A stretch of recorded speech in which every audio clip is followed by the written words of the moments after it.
लोकसभा उपचुनाव में समाजवादी पार्टी ने अपना प्रत्याशी घोषित कर दिया है और उन्होंने अपना प्रत्याशी पूर्व सांसद धर्मेंद्र यादव को बनाया है।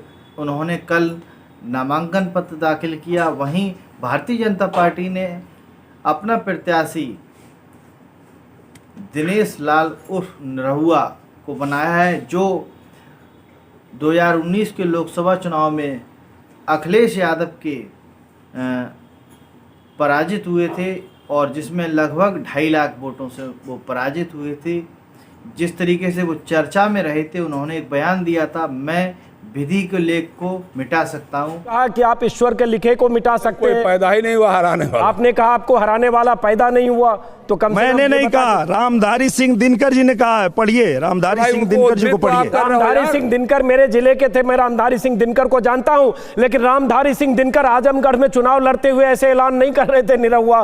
क्यों रामधारी सिंह दिनकर ने और क्या क्या लिखा है? पर उन्होंने लिखा, पहले विवेक मर जाता है जब नाश मनुष्य पर छाता है। अखिलेश भैया ने कहा कि चलो इधर, तो इधर चल दिए। मायावती जी ने कहा इधर चलो, तो इधर चल दिए। ये लोग सबसे बड़े दुश्मन हैं मानवता के। आप स्वतंत्र छोड़िए ना, आप मेरी तरह बोलिए, मैं जनता में जाके बोलता हूं कि जो सही लगता है वो करो। भगवान के भी लेख को मिटा सकता हूं। इस पर बयान देने के बाद वहां कहानी पलट गई। अब भारतीय जनता पार्टी ने उन्हें ही प्रत्याशी बनाया है, क्योंकि समाजवादी पार्टी के जो 10 विधायक हैं, अब देखना यह है समाजवादी पार्टी के विधायक किस तरीके से क्या जादू खिलाते हैं और जो सीट है जो वो बचा पाते हैं या नहीं बचा पाते हैं। क्योंकि इस समय भारतीय जनता पार्टी भी जोर तरीके से लगी हुई है निरहुआ को जिताने के लिए। वहीं समाजवादी पार्टी ने पूर्व सांसद धर्मेंद्र यादव को प्रत्याशी बनाया है, निश्चित तौर पर चौंका दिया है। और धर्मेंद्र यादव ने नामांकन दाखिल करने के बाद क्या कुछ कहा, सुनिए। लगातार आजमगढ़ में बरकरार रहेगा। सर, भाजपा आरोप लगा रही है कि परिवारवाद का खात्मा होगा। भाजपा तो बहुत सूझ बात कहती है, भाजपा के कहने पर न जाए, पहले वो अपने परिवारवाद को देखें। कहा जाता है कि आजमगढ़ स्वर्गीय जनेश्वर मिश्रा जी ने कहा था ये संघर्ष का परिवारवाद है। ये कुछ सत्ता का परिवारवाद लेके हम लोग नहीं आए, हम जनता के बीच में संघर्ष के लिए आए हैं। सर, विधानसभा और यही नहीं, पहले भी संघर्ष किया है और जनता का आशीर्वाद प्राप्त हुआ है। आज आजमगढ़ की जनता ने जो मौका दिया है, तो मुझे यकीन है कि आजमगढ़ की जनता का भी बहुत व्यापक आशीर्वाद मिलेगा। सर, विधानसभा इलेक्शन में 10 की 10 सीटें आप जीती थी।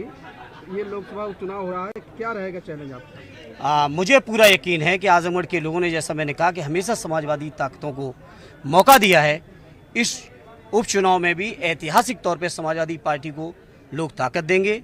और ये लोग जो झूठ की बुनियाद पर राजनीति कर रहे हैं, मैंने कहा ना कि बेरोजगारी के नाम पे उठाइए, महंगाई के नाम पे देखिए, गरीबों की आमदनी दूनी करने के नाम पे देखिए, राशन के नाम पे कैसा सौतेला व्यवहार हुआ। महंगाई कब बढ़ाई जाती है, कब घटाई जाती है, जनता बेहतर तरीके से जानती है। और आजमगढ़ के बारे में तो मैं जब इलाहाबाद विश्वविद्यालय में पढ़ता था, यहाँ के हजारों नौजवान जो हमारे साथ पढ़ते थे, उनका मानना था और कहना था कि आजमगढ़ के लोगों ने हमेशा देश की राजनीतिक दिशा को बदला है। और इस चुनाव में भी मैं समझता हूं फिरका परस्त ताकतों को खाड़ फेंकने का काम आजमगढ़ के लोग करेंगे। बीजेपी कह रही है कि मुकाबला बीजेपी वर्सेस बीएसपी का, सपा से नहीं मुकाबला है कोई। देखिए, हो सकता है दूसरे नंबर के लिए उन लोगों का मुकाबला चल रहा हो। समाजवादी पार्टी से मुकाबला वास्तव में इस जिले में न किसी का था और न किसी का है और न किसी का हो पाएगा। अखिलेश यादव ने आजमगढ़ की जनता को धोखा देने का काम किया, यही कारण है कि बीच मैदान में छोड़ के चले गए। गलत बात।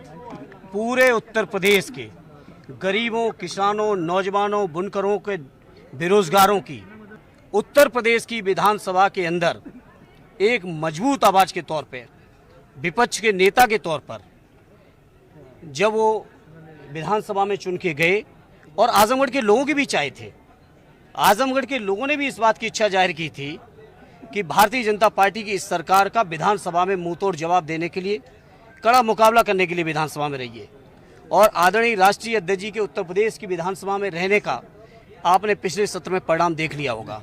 और आप ही ने नहीं, मैं समझता हूँ पूरे उत्तर प्रदेश और देश के जनमानस ने इस बात को महसूस किया कि आदरणीय राष्ट्रीय अध्यक्ष श्री अखिलेश यादव जी जब से उत्तर प्रदेश की विधानसभा में प्रतिपक्ष के नेता के तौर पे बैठे हैं, सरकार के लोग अब बहुत संभल के काम कर पा रहे हैं।